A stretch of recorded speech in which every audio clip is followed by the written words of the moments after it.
le ballon dégagé par les points d'Alban Lafont. Les Toulousains poussent, mais les Nantais ne craquent pas encore en tout cas. La relance de Théo Calémori est moyenne, le ballon restera dans les pieds des Toulousains.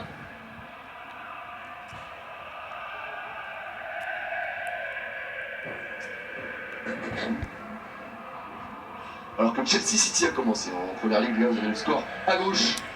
Si vous voulez suivre la première ligue en même temps que notre magnifique Ligue 1. Ici, apparemment, ce serait Vitinha, le nouveau tireur de penalty au PSG. Ah ouais? Ah oui, c'est vrai que sur Mbappé, la question se pose. Tant qu'on espère que ça va le faire, le coup pour Paris. Il n'y a pas encore l'occasion d'en tirer. Un péno Vitinha. C'est vraiment Vitinha, le nouveau, c'est quand même. Voilà, quand t'as du Barcola, t'as du Gonzalo Ramos, voilà, en général, c'est ces attaquants souvent qui tirent les pénaux.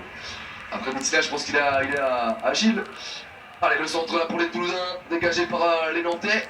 Et on lui coup de touche pour le TTC, on est à 4 minutes de la mi-temps. On va juste faire un petit tour par le stade Raymond Kopa. Tout simplement parce qu'il va y avoir un gros contact entre un Langevin et un Lensois. Je crois que c'est entre Jean-Louis Daoulou et un Lensois que j'ai pas pu distinguer. Mais voilà, il y a du contact, il y a de l'agressivité dans ce match entre Angers et Lens. Il n'a pas joué vendredi. Si, il a joué vendredi. Il n'y a pas eu de penalty pour Paris. Non, il n'y a pas eu de penalty pour Paris. Hein. Mais oui, il a joué vendredi ici. Là. Il me semble. Ouais, je suis même sûr. Merci jamais de ton pseudo. C'est ton pseudo. Hein. Merci à toi, Claude. Non, ouais, ça va, c'est pas non plus. Mais c'est vrai que c'est spécial par rapport à avant où sur Prime il y avait une multiplex Ligue 1, on avait juste à mettre une multiplex Ligue 1 et puis je commentais les matchs que Prime me mettait devant les yeux. Là, c'est un peu compliqué les gars de faire le choix, on va dire. Même s'il y a quand même un match, on va dire, phare dans ce multiplex, c'est Angers-Lens. Donc quand je sais pas où aller, on va à Angers quand même. En plus, c'est le seul match dans lequel il y a eu un but. Mais là, on va revenir à Montpellier parce que ça fait longtemps qu'on n'est pas, on s'est pas déplacé sur la pelouse de la Mosson entre Montpellier et le Racing Club de Strasbourg. Il y a toujours 0-0. Attention avec l'invocation là entre Angers et les Lensois. Il me semble que les Lensois viennent de taper le poteau. La frappe Lensoise et encore le poteau. Oh là là, 2 poteaux d'affilée pour les Lensois ou au moins un poteau parce qu'il y en a un que j'ai pas bien vu, mais il me semble que c'était le poteau, 2 poteaux d'affilée pour les Savoyards qui étaient tout proches. On va voir les images. J'ai envie de revoir les images.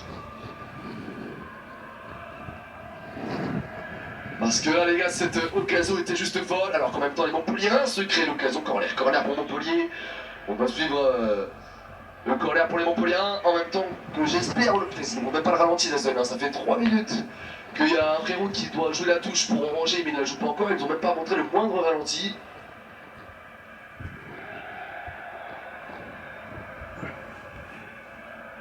Ah si, en plus je mets Paris, ils ont eu un penalty, c'est Colomboigny qui a marqué le penalty. Peut-être que Vitinha était sorti au moment où Colomboigny a marqué le penalty. Mais Vitinha a joué un moment, mais peut-être qu'il était sorti au moment où Colomboigny a marqué le péno.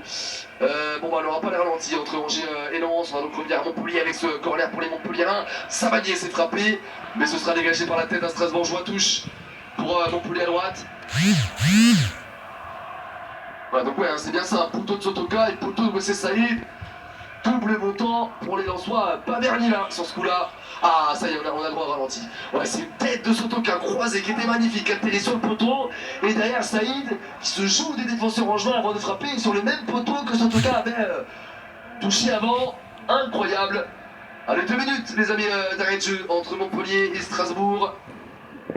Et on va revenir à Angers, il y aura un corner pour les Angevins. Le ballon finalement dégagé par...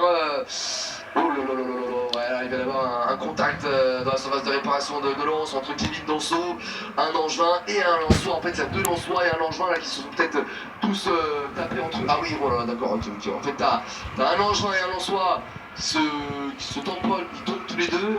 Et Danso, il regarde le ballon, il court pour aller mettre la tête, mais il s'empale dans les deux qui sont tombés. Bref, c'était un petit peu un champ de bataille là dans la surface de réparation. Mais c'est bon, tout le monde va se relever. Ça devrait aller.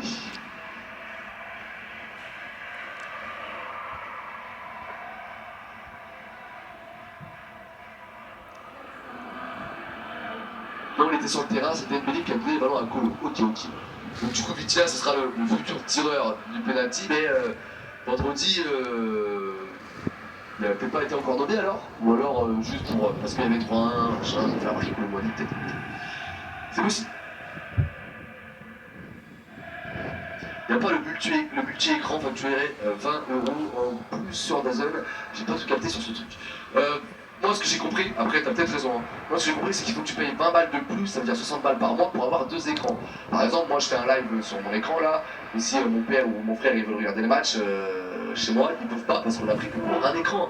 60 balles, c'est bon, c'est trop cher. Du coup, même si on a acheté DAZN déjà 40 €, c'est super cher, eux, on peut pas regarder les matchs parce que moi je prends les images, c'est ce que je veux dire. Donc moi ce que j'ai compris c'est qu'il fallait payer 20 € de plus pour avoir 2 écrans, c'est ce que je veux dire. Après est-ce que t'as le droit à avoir l'option multi-live où tu peux mettre plusieurs matchs sur un écran? Ça pourrait être bien au moins pour 20 € d'avoir 2 écrans en plus et en plus ce multi-live. Allez, attention avec le soir de Florian Sotoka, il y aura 3 minutes de temps additionnel entre Angers et Lens, 2 minutes également entre Toulouse et Nantes. On va suivre la fin de ces mi-temps, et notamment entre Montpellier et le Racing Club de Strasbourg, où c'est la mi-temps. À l'instant, les amis, sur la pelouse de Montpellier, 0-0. Bon bah voilà quoi, 0-0, le Montpellier-Strasbourg, on l'a pas beaucoup vu, voilà, on l'a pas vu une première mi-temps de dingue, je vous laisse quand même regarder les statistiques. 0-41 l'expected goal pour les Montpellier, 0-22 pour les Strasbourgeois, 50-50 environ à la possession, 5 tirs de chaque côté, 3 tirs cadrés à 1 pour les Montpelliérains et 0-0. À la mi-temps, on va revenir à Angers avant qu'il soit à la mi-temps, parce que le SCO pousse pour essayer d'égaliser alors qu'il reste moins d'une minute. Avant la mi-temps, c'est également la mi-temps à Toulouse, 0-0 entre le TFC et les Nantais, les expected goals qui sont assez bas mine de rien, légère possession à la faveur des Nantais, 2 tirs de chaque côté et seulement 1 tir cadré à 0 pour Toulouse. Voilà pourquoi il y a aussi peu d'occasions en un tir cadré, forcément tu ne peux pas avoir autant d'occasions qu'entre Angers et Lens où il y a déjà eu 5 tirs cadrés en une mi-temps.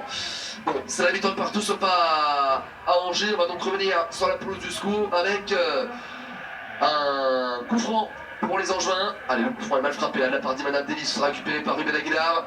Le dégagement de Ruben Aguilar vers Wesley Saïd. La récupération de Saïd avec Sotoka, ils se battent. Les Lensois, mais le ballon restera dans les pieds des Angevins.